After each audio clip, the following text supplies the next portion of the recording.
le patrimoine génétique de Manu s'unit à celui de Barbara.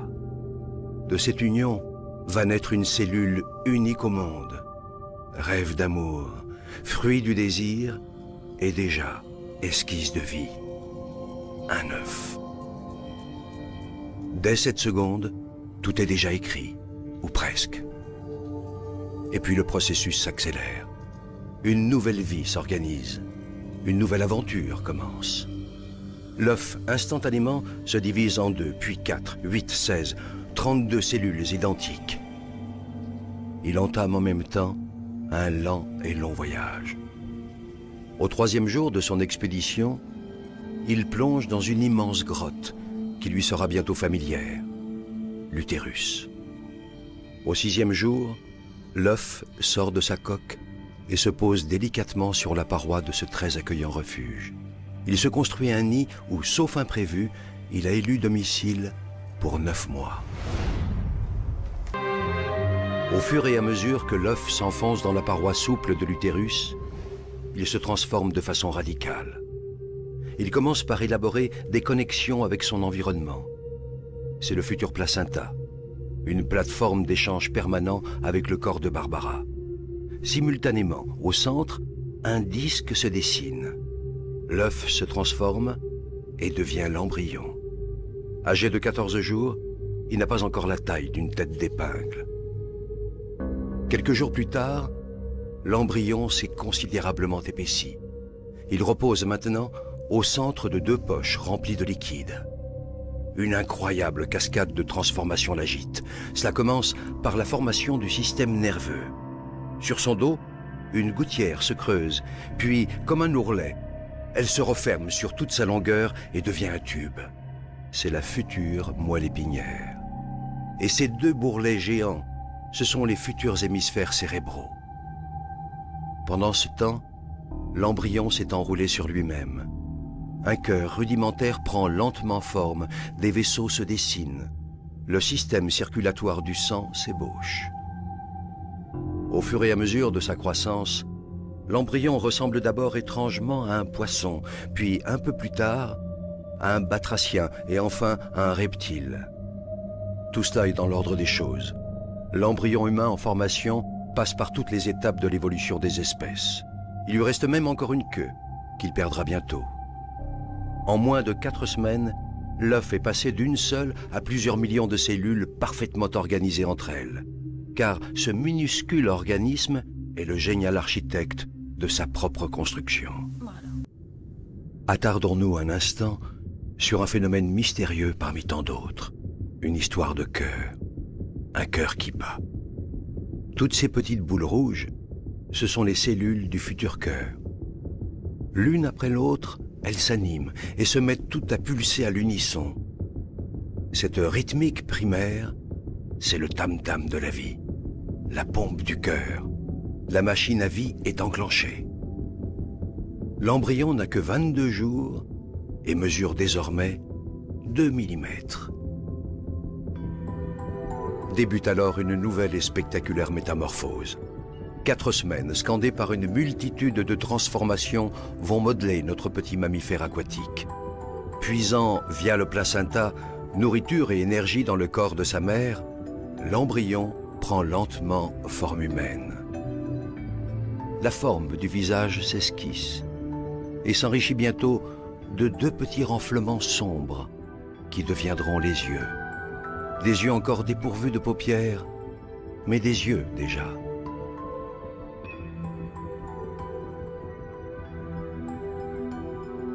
L'ébauche de tous les organes se poursuit. Les cartilages des os, les muscles et les tendons se développent progressivement. L'embryon est maintenant âgé de 34 jours et mesure 5 mm. Sa croissance s'accélère à tel point que chaque jour, il grandit d'1 millimètre. Si les bras et les jambes se dessinent, la queue, elle, se résorbe peu à peu et laissera bientôt place au coccyx.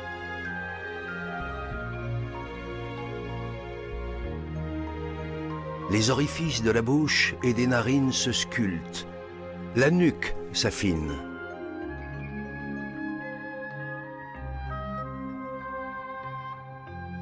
Le cerveau, lui, poursuit en parallèle sa fulgurante évolution et se prépare déjà à devenir le chef d'orchestre de l'ensemble des fonctions humaines. Le petit homme est âgé de 44 jours. Il mesure 17 mm.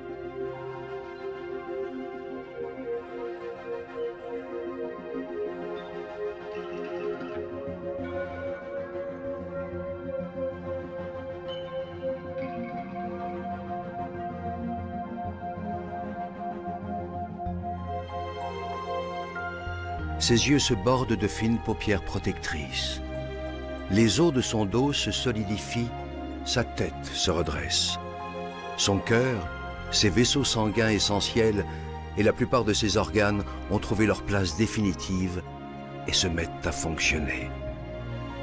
À 60 jours, l'embryon, qu'on appelle désormais un fœtus, mesure 3 cm et ne pèse que 11 grammes. Barbara achève son 2e mois de grossesse et tout se passe à merveille. Son enfant dispose de 7 mois encore pour grandir dans la tiédeur de son ventre, dans un univers protégé. Est-ce un lointain écho du bonheur de ses parents? Jusque-là, quasiment inerte, voilà que le futur bébé de Barbara et de Manu commence à bouger. Ce ne sont encore que d'imperceptibles tressaillements, trop ténus, pour que la mère en ait conscience. Pour comprendre ce qui se passe, essayons d'aller voir l'invisible. Pénétrons dans le cerveau de l'enfant à venir.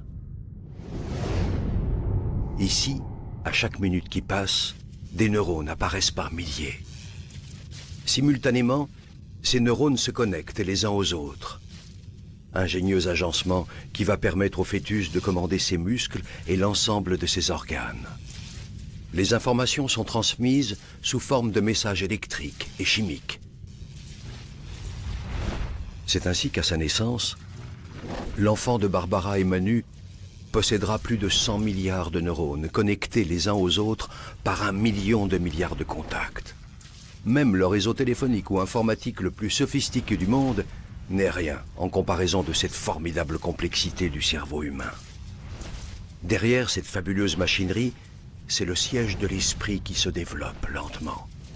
Ici s'ancrera le goût du pain, de là jaillira le plaisir du verbe. Ici se déverseront les joies et les chagrins, et de là émergeront les rires ou la colère. Comme si l'écho de cette kyrielle de transformation résonnait en lui, le fœtus s'agite en tous sens. Mais Barbara, elle, ne sent encore rien.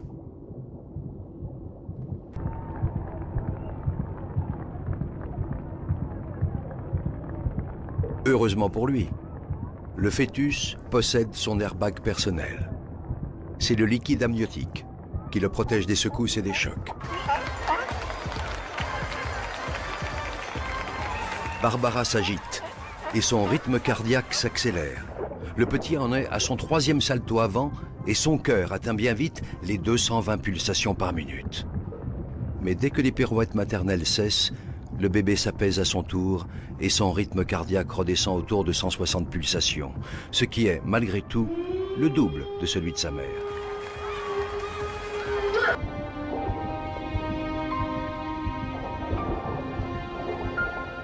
Fille ou garçon? Sur le plan génétique, la partie est jouée depuis l'instant de la fécondation. Mais le sexe de l'enfant restera longtemps secret, jusqu'au 3e mois. C'est à cette époque-là de sa vie que se dessinent les organes génitaux qui lui permettront, le jour venu, de procréer à son tour. Le bourgeon génital évolue. S'il s'allonge, ce sera un pénis et donc un garçon. Remplis de spermatozoïdes immatures, ces testicules descendent dans la peau des bourses. Si c'est une fille, le clitoris, le vagin et les lèvres se forment progressivement, tandis qu'un stock de 2 millions d'ovules immatures se constitue dans ses ovaires. Sur les yeux.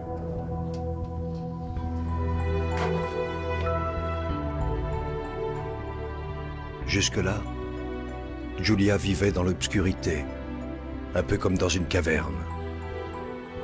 Mais aujourd'hui, ses paupières s'ouvrent pour la première fois.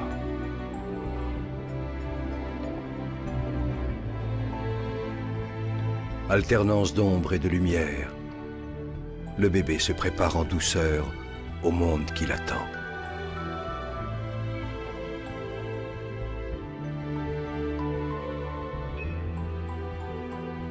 La plupart des fœtus ont les yeux bleus, car la pigmentation de leur iris n'est pas achevée.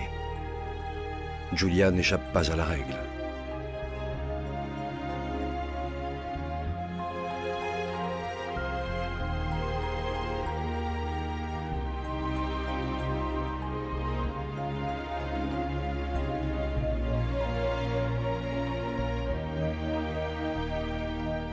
Pour connaître la couleur définitive des yeux de leur fille, Barbara et Manu devront attendre quelques mois après sa naissance. Julia ressent de plus en plus précisément son corps et sa position, l'espace qui l'entoure et les mouvements de sa maman.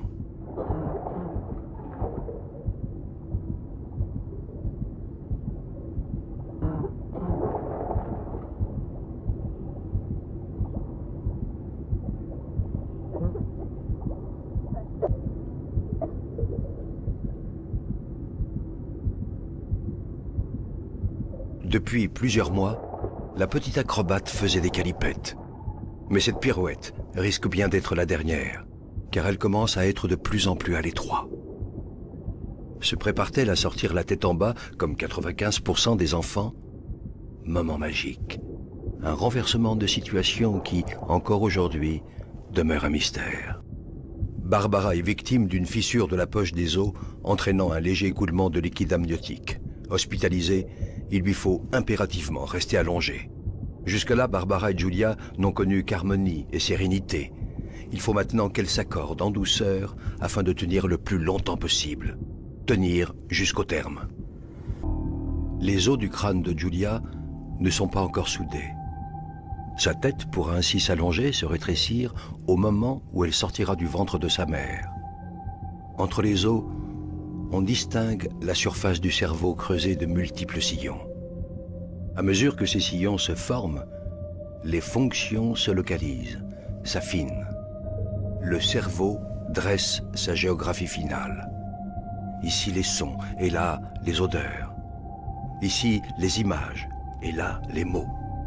À ce stade, le cerveau de l'enfant est assez performant pour contrôler ses principales fonctions vitales, telles que sa respiration ou sa digestion. Julia est prête à ressentir ses premières émotions.